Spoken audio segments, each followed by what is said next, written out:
اعوذ باللہ من الشیطان اللعین الرجیم بسم اللہ الرحمن الرحیم وبہ نستعین وہو خیر ناصر ومعین الحمد للہ رب العالمین وصلی اللہ علی محمد وآلہ الطیبین الطاہرین المعصومین۔ ہماری گفتگو بدایت الحکمت کے مباحث میں جاری ہے اور پہلے مرحلے کی 5ویں فصل میں اس مسئلے کو بیان کر رہے تھے کہ وجود ایک واحد حقیقت ہے اور مشکک ہے، یعنی تمام تر حقائق وجودی جو نظام ہستی کے اندر موجود ہیں وہاں وجود ایک حقیقت کے عنوان سے موجود ہے اور پھر تشکیک ہے، یعنی کثرت پائی جاتی ہے لیکن کثرت تشکیکی ہے۔ گزشتہ درس کے اندر جو ہم نے مطالب آپ کے سامنے بیان کیے تھے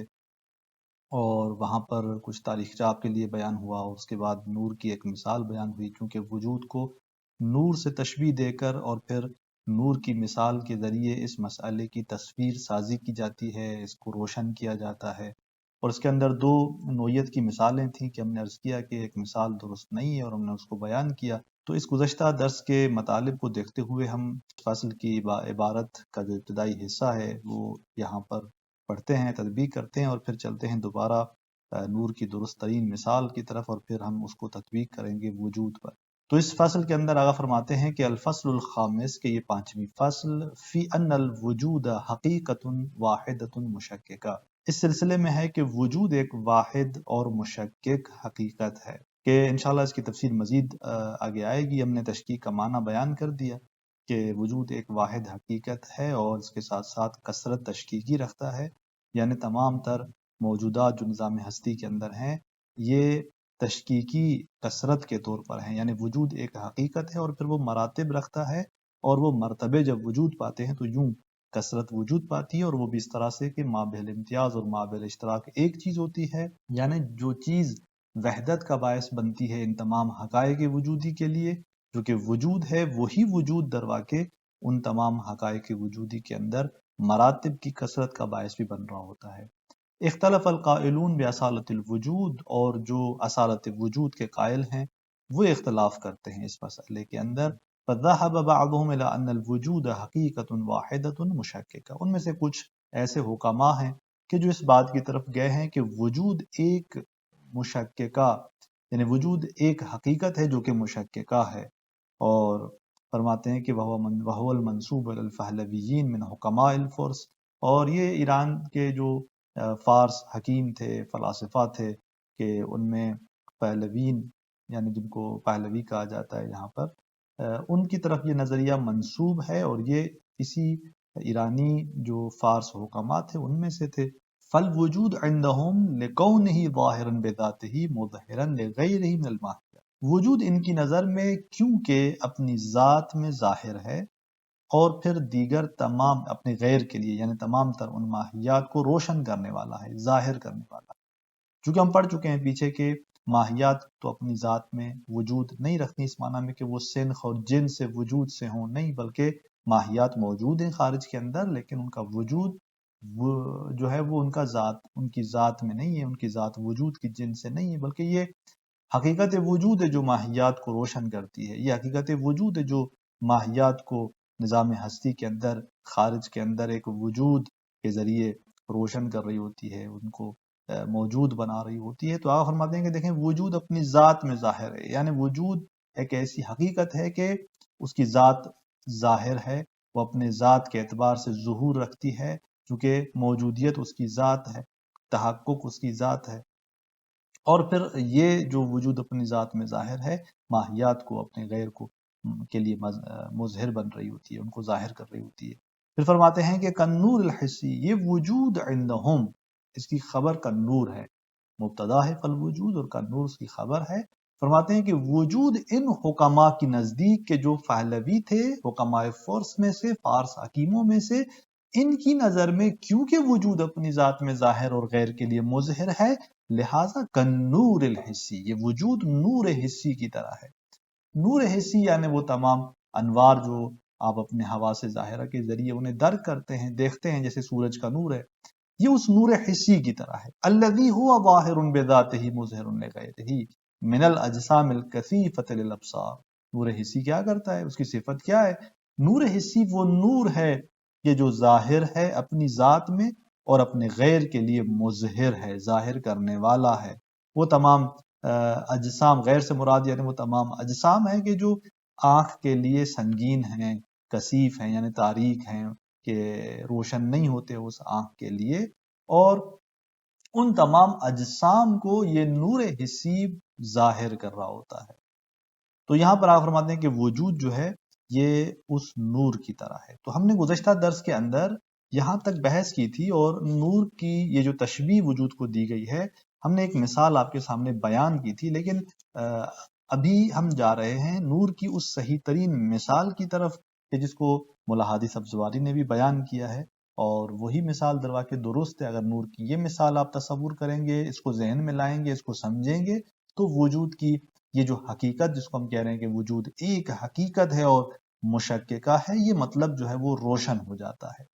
تو چلتے ہیں ہم اپنے اس مطلب کی طرف اور نور کی اس درست ترین مثال کی طرف کہ جو تمثیل دی جاتی ہے، کہ یہ دوسری در واقع مثال ہے اس نور کی، کہ اس میں نور ایک ہی حقیقت ہے جو آگے ہر مرحلے میں ضعیف ہوتا جاتا ہے۔ گزشتہ صاحب کا مثال کے اندر ہم نے دیکھا کہ نور مختلف یعنی حقیقتوں میں موجود تھا، ایک حقیقت میں وہ ایک نور ان تمام انوار کے اندر نہیں تھا۔ مثلا سورج کا نور ہے، پھر بلب کا نور ہے، پھر چراغ کا نور ہے، تو یہ انوار مختلف ہیں، نور کی جنس سے ہیں، لہٰذا سنخ نور میں ایک ہے۔ ہم نے کہا تھا کہ وہاں وحدت سنخی ہے، لیکن ایسا نہیں ہے کہ نور ایک حقیقت کے طور پر ہو اور ان تمام کے اندر موجود ہو، نہیں، سورج کا نور مختلف ہے اور وہ نور کٹا ہوا ہے بلب اور چراغ کے نور سے، تو یوں ایک حقیقت نوری وہاں پر خارج میں نہیں تھی۔ ہاں، سنخ اور جن سے، نور سے یہ انوار ضرور تھے۔ تو درست مثال یہ ہے جو ہم بیان کرنے جا رہے ہیں کہ اس مثال کے اندر نور ایک حقیقت کے طور پر نظام ہستی کے اندر موجود ہے، مثلا خارج کے اندر موجود ہے، اور وہی مراحل طے کرتا ہوا ضعیف ہوتا ہوا آگے بڑھتا ہے۔ جیسے ہی وہ نور یوں مراحل طے کرتا ہے تو ہم دیکھتے ہیں کہ ایک ہی حقیقت ہے، اور یوں مراحل سے، مراتب سے وہ کثرت جو ہے تشکیل دے رہی ہوتی ہے۔ اس کی مثال آپ دیکھیں، وہی سورج کی مثال آپ نظر میں رکھیں، سورج ایک نور جو ہے حصی سورج کا، پھر یہیں سے وہ سورج کا نور چاند کو مل رہا ہوتا ہے، وہی نور ہے جو آگے آئینے پہ پہنچتا ہے اور پھر آئینے سے گزرتا ہے، آگے پانی پر پڑ رہا ہوتا ہے، اور پھر وہی نور ہے جو پانی سے آگے گزر کر وہ جلوہ کر رہا ہوتا ہے دیوار پر۔ تو آپ دیکھیں کہ ایک نور ایک حقیقت کے ساتھ، سورج سے وہ نور شروع ہوا، وہ چاند تک پہنچا، وہی نور آگے آئینے تک پہنچ رہا ہے، وہی نور ہے جو پانی تک آ رہا ہے، وہی نور ہے جو دیوار پر پڑ رہا ہے۔ یعنی یہاں آپ اس ایک حقیقت کے طور پہ نور کو دیکھ رہے ہیں، ایسا نہیں کہ سورج کا نور چاند کے نور سے کٹا ہوا ہو، چاند کا نور آئینے سے کٹا ہوا ہو، یہ الگ انوار ہوں اپنی مختلف جو ہے وہ حیثیت کے ساتھ، مختلف حقیقت کے ساتھ، فقط نور کی اس سنخیت میں، نور کی اس مفہوم میں، فقط اس نور کی جنس سے، سنخی اعتبار سے شریک ہوں کہ مثلا سورج کا بھی ایک نور ہے، مثلا چاند بھی ایک نور ہے، لذا سنخ نور میں شریک ہے، نہیں نہیں، بلکہ یہاں پہ وہ ایک ہی حقیقت میں ایک ہی نور ہے جو یوں گزرتا ہوا آگے بڑھ رہا ہے اور مراحل کو طے کرتا ہوا آگے بڑھتا جا رہا ہے۔ سورج کے ہاں جب وہی نور ایک شدید مرحلے میں ہے، وہی نور جب چاند پہ آتا ہے تو اس کا مرتبہ جو ہے وہ ایک الگ سا وجود میں آتا ہے جو کہ سورج کی نسبت فرق کرتا ہے، چونکہ یہاں اس کی نسبت ضعیف ہوتا ہے۔ پھر وہی نور جب آئینے پہ آ رہا ہوتا ہے تو یہ ضعیف ہوتا ہے اس چاند کے نور سے، یوں پھر آگے بڑھتا ہوا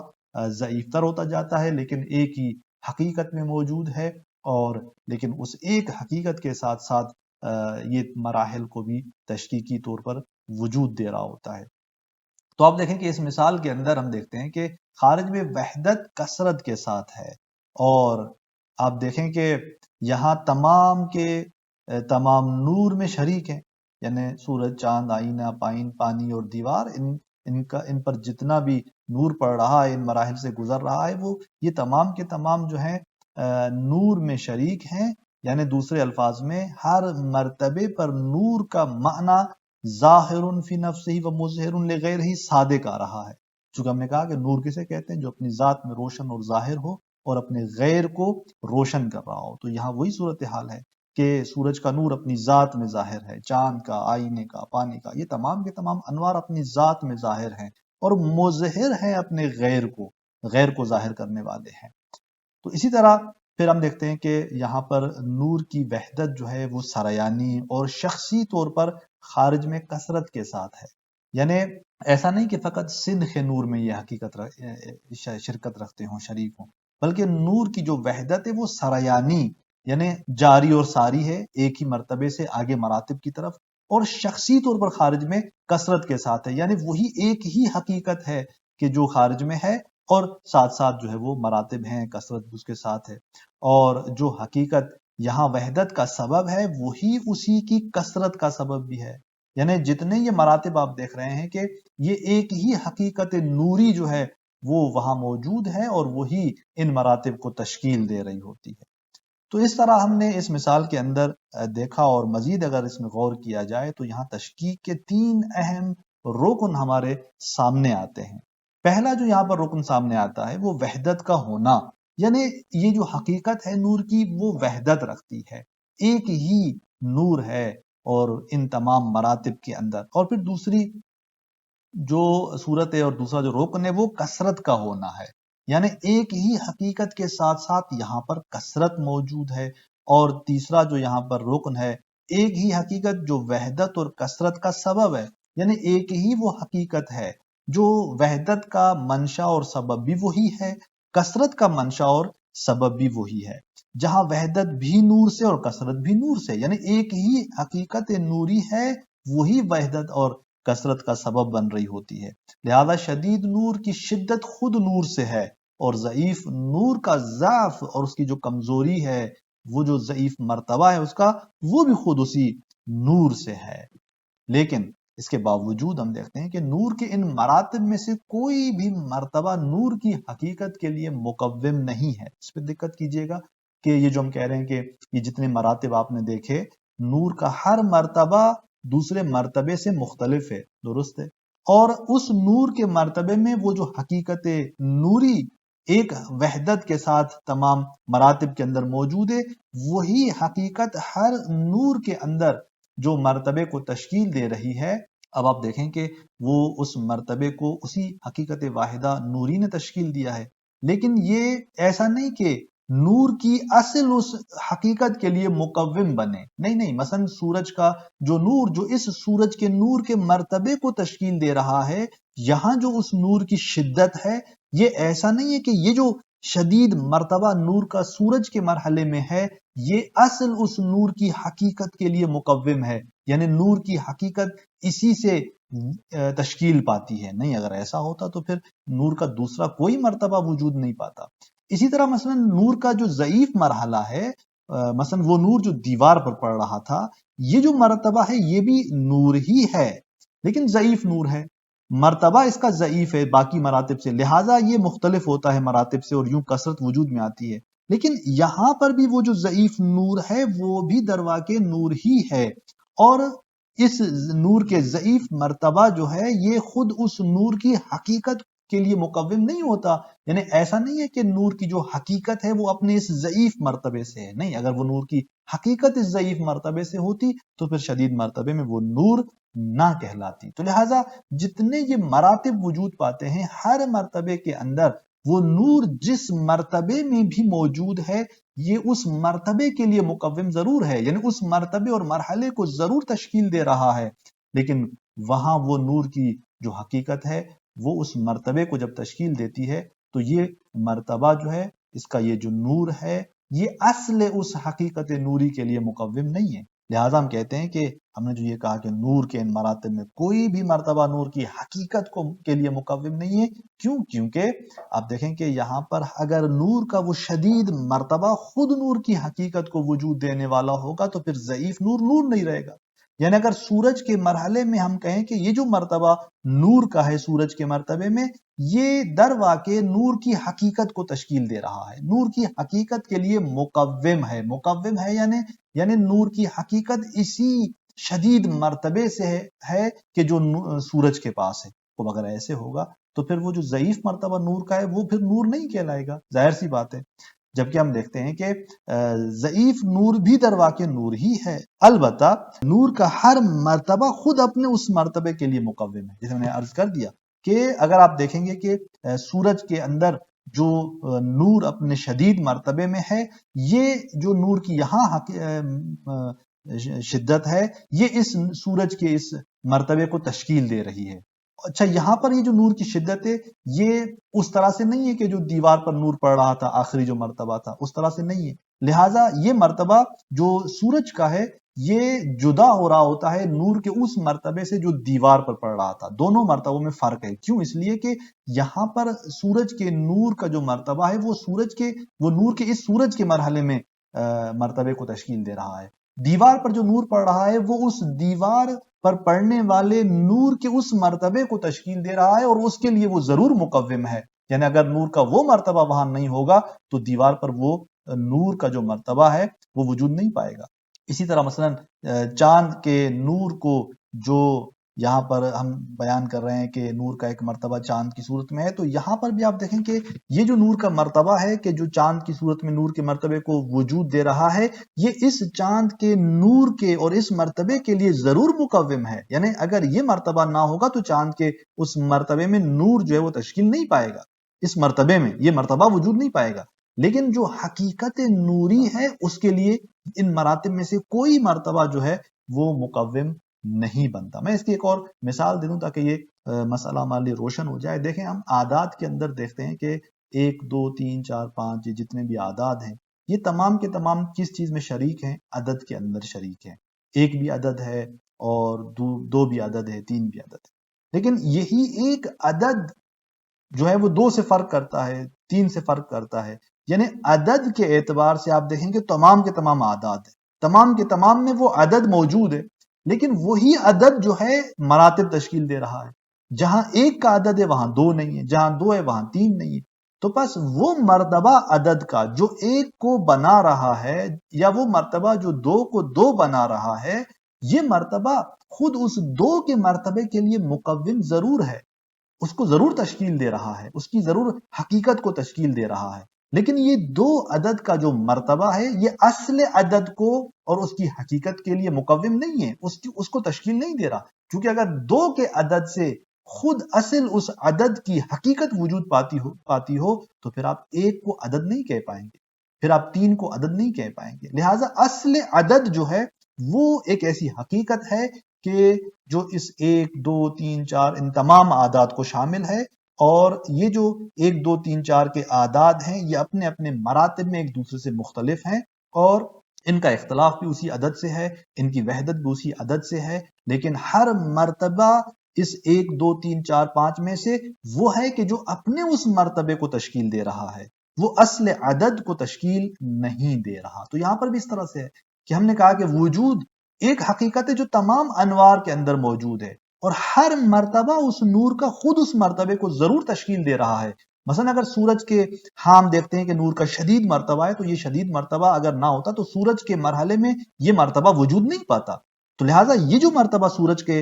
حوالے سے نور کا ہے یہ اس نور کے مرتبے کے لیے ضرور مقوم ہے. لیکن یہ جو نور کی شدت ہے جو سورج کے مرتبے کو وجود دے رہی ہے، یہ اصل اس نور کے لیے مقوم نہیں ہے. چونکہ اگر اصل نور کے لیے مقوم ہوتا، یہ نورانیت شدید جو سورج کی ہے یہ اصل نور کو تشکیل دے رہی ہوتی، تو پھر اس کا مطلب یہ ہوتا کہ دیگر جتنے انوار ہیں ان پر نور صادق نہیں آتا. جبکہ ہم دیکھتے ہیں کہ مختلف انوار کے مصادیق ہیں، مراحل ہیں، ہر ایک مرحلے پر وہ نور صادق آ رہا ہوتا ہے. اب جب ہم نے نور کے اندر دیکھا کہ ایک حقیقت ہے جو تشکیق رکھتی ہے، مراتب رکھتی ہے، تو یہاں پر ایک اور اہم نقطہ ہے جو 2 طرح کی کثرت کا ہے. یعنی یہاں پر 2 طرح کی کثرت ہم دیکھ رہے ہیں اسی نور حسی کے اندر. اس پر توجہ کیجئے گا. مثلا یہ کثرت کس طرح سے ہمارے سامنے 2 طرح کی کثرت سامنے آتی ہے. ایک جو کثرت ہے وہ طولی کثرت ہے. طولی کثرت یعنی یہ خود نور کے شدید اور ضعیف مراتب سے ہے. یعنی آپ نے نور کے مراتب دیکھے، سورج سے لے کے اس دیوار پر پڑنے والا یہ نور یہ مختلف مراتب رکھتا ہے. تو بس ایک کثرت ہمارے سامنے کون سی آئی؟ مراتب کے ذریعے. شدید ترین نور کا ایک مرتبہ سورج کی صورت میں مثلا، اور پھر اس کا ضعیف ترین مرتبہ نور کا جو دیوار پر پڑ رہا تھا. اس طرح سے کہ نہ ذات میں کوئی کمی واقع ہوتی ہے اور نہ باہر سے کچھ اضافہ. یعنی یہ مراتب اس طرح سے تشکیل پا رہے ہوتے ہیں، یہ کثرت اس طرح سے تشکیل پا رہی ہوتی ہے کہ کسی بھی مرتبے کے اندر ایسا نہیں ہے کہ جو نور ایک مرتبے کو تشکیل دے رہا ہے تو وہاں پر اس ذات نور کے اندر ایک مثلا کمی واقع ہو رہی ہو اور وہ مرتبہ وجود میں آ رہا ہو، یا مثلا باہر سے کوئی چیز اضافہ ہو رہی ہو اور پھر وہاں پر وہ چیز وجود میں آ رہی ہو۔ نہیں، نور کی ذات کیا ہے؟ نور کی ذات ظاہر فی نفسہ و مظہر لغیرہ ہے، جو ہر مرتبے پر صادق ہے، اس کے باوجود یہ نور اپنے مراتب سے مختلف ہے۔ یعنی نور کی ذات یہ ہے کہ وہ ظاہر فی نفسہ مظہر لغیرہ ہے۔ اب آپ سورج سے لے کے دیوار پر پڑنے والا وہ نور، ان مراتب کو دیکھیں تو ہر مرتبے پر یہ نور کی تعریف صادق آ رہی ہے، ہر ایک مرتبے پر وہ نور اپنی پوری ذات کے ساتھ موجود ہے۔ یعنی دیوار پر پڑنے والا نور درست ہے کہ شدید نہیں ہے اس طرح سے جس طرح سورج کا نور ہے، لیکن یہ بھی جو دیوار پر نور پڑ رہا ہے یہ بھی ظاہر فی نفسہ ہی اور مظہر لغیرہ ہی ہے، بس ذات میں کوئی کمی واقع نہیں ہوئی، اور باہر سے کوئی چیز اضافہ ہوئی ہو، نہیں، باہر سے بھی کوئی چیز اضافہ نہیں ہوئی۔ ایسا نہیں کہ باہر سے کوئی ظلمت کی طرح، تاریکی کی طرح کوئی چیز آ کر اضافہ ہوئی ہو تو ہم نے کہا کہ نہیں، وہ نور جو ہے وہ تاریکی کے ساتھ مل کر یہاں پر اس مرتبے کو تشکیل دے رہا ہے، نہیں، باہر سے بھی کوئی چیز اضافہ نہیں ہوئی۔ تو بس یہ ایسی کثرت ہے جو طولی کثرت ہے، اور وہ اسی حقیقت نورانیت میں یہ کثرت ہے، یعنی حقیقت بھی وہی نور کی اپنی پوری ذات کے ساتھ ان تمام مراتب میں موجود ہے، اور وہاں پر وہی حقیقت ہے جو ان تمام مراحل اور مراتب کو شدت اور ضعف کے ساتھ تشکیل دے رہی ہوتی ہے۔ پھر دوسری جو یہاں پر کثرت ہے وہ عرضی کثرت ہے۔ اس کثرت کا سبب خود نور نہیں ہے بلکہ نور سے منور ہونے والی چیزیں ہیں۔ یعنی اب یہ ہر مرتبے میں آپ دیکھیں وہ نور اس مرتبے کا کتنی چیزوں کو منور کر رہا ہے، کتنی چیزوں پر وہ پڑ رہا ہوتا ہے۔ تو نور کا ہر مرتبہ مختلف چیزوں کو روشن کر رہا ہوتا ہے، اور اس طرح کثرت وجود میں آتی ہے۔ پھر یہ کثرت خود نور کی طرف نسبت دی جاتی ہے۔ یعنی آپ دیکھیں کہ جب آپ ہر ایک مرتبے کو ملاحظہ کر رہے ہیں تو ہر مرتبے پر وہ جو کثرت ہے، ایک مرتبہ وہ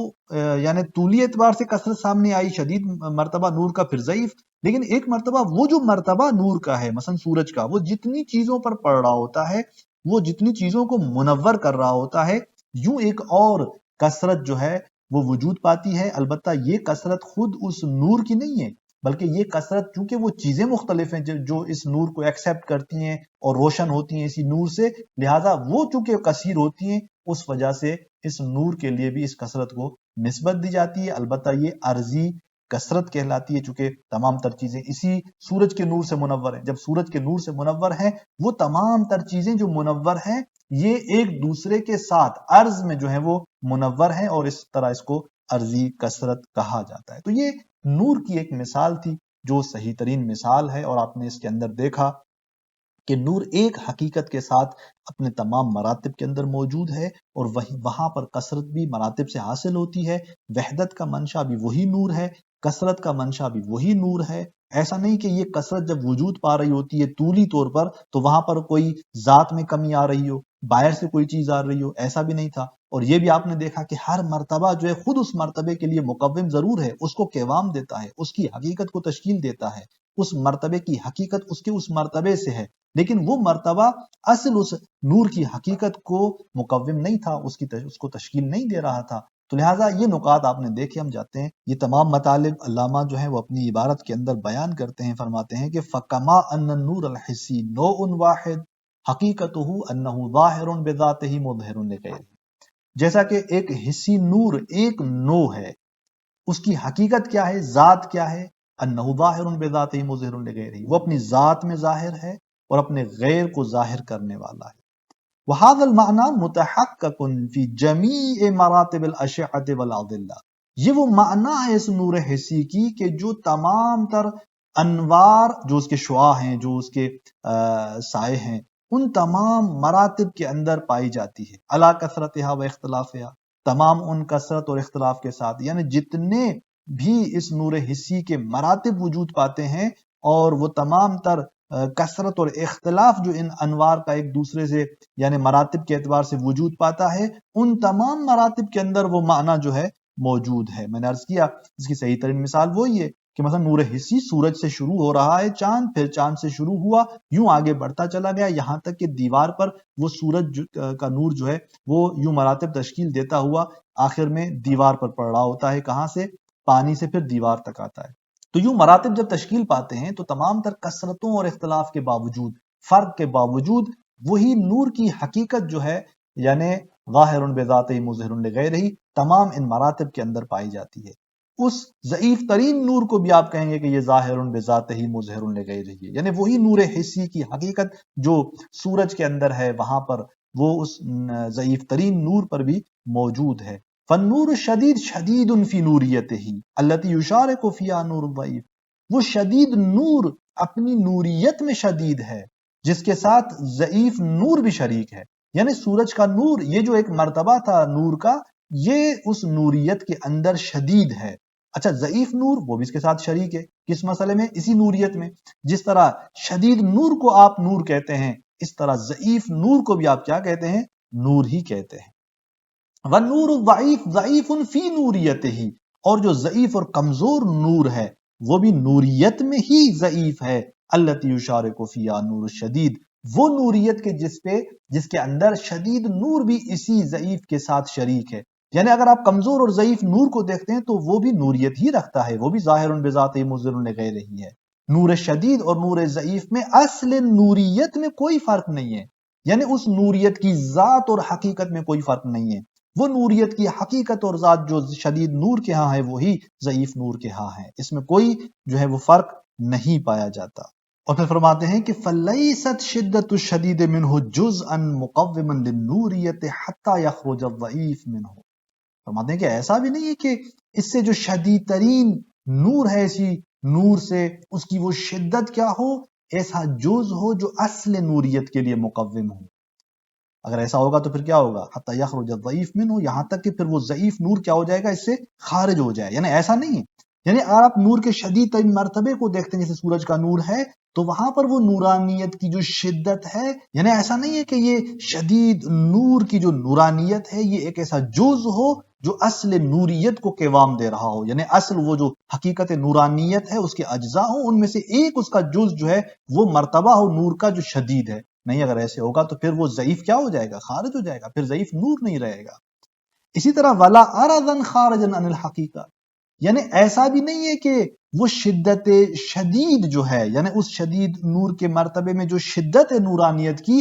وہ ایک ایسا عرض ہو جو حقیقت نورانیت سے خارج ہو، یعنی باہر سے کوئی چیز آ کر حقیقت نورانیت سے ملی ہو اور پھر اس نے اس نور کے شدید مرتبے کو وجود دیا ہو۔ نہیں، ایسا بالکل نہیں ہے۔ وَلَيْسَ الضَّعْفُ الضَّعِيفُ قَادِحًا فِي نُورِيَتِهِ، اور ضعیف نور کا وہ جو ضعف ہے، وہ جو اس کی کمزوری ہے، وہ جو اس کا کم ہونا ہے، یہ قادح یعنی مانع نہیں ہے اس کی نورانیت میں، اس کی نوریت میں۔ یعنی ضعیف بھی نور ہے، اس کے نور ہونے میں اس کا یہ ضعیف ہونا کوئی مانعیت نہیں رکھتا، کوئی مشکل ایجاد نہیں کرتا۔ وَلَا أَنَّهُ مُرَكَّبٌ مِّنَ النُّورِ وَالظُّلْمَةِ، ایسا بھی نہیں ہے کہ ضعیف مرتبہ جو نور کا ہے اس کے اندر وہ ضعف، وہ کمزوری وہ مرکب ہے ایک نور اور ظلمت کی، یعنی ایک طرف سے نور اور دوسری طرف سے تاریکی نے مل کر اس کو وجود دیا ہو۔ نہیں، ایسا بھی نہیں ہے، لِكَوْنِهَا أَمْرًا عَدَمِيًّا، کیونکہ وہ جو ظلمت ہے بہرحال وہ پھر بھی ایک عدمی چیز ہے، یعنی وہ وجودی چیز نہیں ہے، عدمی ہے۔ جب عدمی ہے تو کیسے وہ آ کر نور کے ساتھ مل کر اس کے مرتبے کو ایک تشکیل دے سکتی ہے؟ کس طرح وہ جز بن سکتی ہے جب ہے ہی نہیں، ایک عدمی چیز ہے۔ عدمی یعنی جو نیستی، یعنی نہیں ہے۔ تو بہرحال ظلمت یعنی نور کا نہ ہونا، کیسے ہو سکتا ہے کہ ایک طرف سے نور اور پھر نور کا نہ ہونا یہ مل کر اس ضعیف نور کو تشکیل دیتے ہوں؟ پھر فرماتے ہیں یہاں پر وہ جو آپ نے مراتب دیکھے، بل شدت شدید فی اصل النوریہ، یہاں پر شدید مرتبے کی شدت بھی خود اس نور کے اندر ہے، وقضا ضعف الضعیف، اور ضعیف اس نور کی نورانیت بھی، اس کا وہ مرتبہ، وہ نور ہونا جو اس مرتبے کو تشکیل دے رہا ہے وہ بھی وہاں پر ہے۔ لذا فرماتے ہیں کہ فَلِلنُّورِ عَرْضٌ عَرِيضٌ، نور کے لیے ایک وسیع جو ہے وہ وسعت حاصل ہے اس کو بے اعتبار مراتب ہی المختلفت بشدت وضعف۔ اور یہاں پر دیکھیں، یہاں پر ایک چیز نور کے اندر یہ بیان ہوئی کہ نور مراتب رکھتا ہے، ایک حقیقت ہے جو مراتب رکھتی ہے، اور وہ تمام تر مراتب ایسے ہیں کہ یعنی ان کی وحدت کا منشا بھی وہی نور ہے، ان کی کثرت کا منشا بھی وہی نور ہے، وہ تمام تر مراتب اسی نورانیت سے ہیں، باہر سے کوئی چیز نہیں ملی، اندر سے ایسا نہیں کوئی چیز کم ہوئی ہو۔ اور پھر یہاں پر وہ جو دوسرا مطلب ہم نے کثرت کا بیان کیا تھا، دو طرح کی کثرت ہے، اس کی طرف اشارہ کرتے ہیں، فرماتے ہیں کہ پھر نور ایک وسیع اور عریض وسعت کا حامل ہے بے اعتبار مراتب، یعنی اسے ایک کثرت حاصل ہے، کیسی؟ اس کے مراتب کے اعتبار سے جو کہ مختلف ہے، بشدت وضعف، شدت و ضعف کے اعتبار سے، ایک مرتبہ شدید ہے تو ایک مرتبہ اس کا ضعیف ہے۔ وَلِكُلِّ مَرْتَبَةٍ أَرْضٌ عَرِيضٌ، اور یہ دوسری کثرت کی جو ہم نے قسم بیان کی تھی کہ ایک کثرت طولی ایک کثرت عرضی ہے، تو پہلی جو کثرت مراتب سے بیان ہوئی یہ وہی کثرت طولی ہے۔ پھر کثرت عرضی کو بیان کرتے ہیں، آگا فرماتے ہیں کہ وَلِكُلِّ مَرْتَبَةٍ عَرْضٌ عَرِيضٌ، اور ہر مرتبے کے لیے پھر دوبارہ ایک وسعت جو ہے حاصل ہے بے اعتبار القوابل المختلفۃ من الاجسام الکثیفہ، کس اعتبار سے؟ ان تمام چیزوں کے اعتبار سے، یعنی وہ تمام جو ان نور کو قبول کر رہے ہوتے ہیں، مختلف ہوتے ہیں اجسام کثیفہ سے، یعنی وہ اجسام کے جو خود سے ظاہر در ذات نہیں ہیں، خود سے روشن نہیں ہیں، ان اجسام میں سے مختلف وہ تمام چیزیں جو اس نور کو قبول کر رہی ہوتی ہیں، ان کی وجہ سے بھی اس نور کے مرتبے کو ایک وسعت حاصل ہوتی ہے، ایک کثرت حاصل ہوتی ہے کہ جس کو عرضی کثرت کہہ رہے ہیں۔ آپ نے دیکھا کہ نور کے اندر کس طرح سے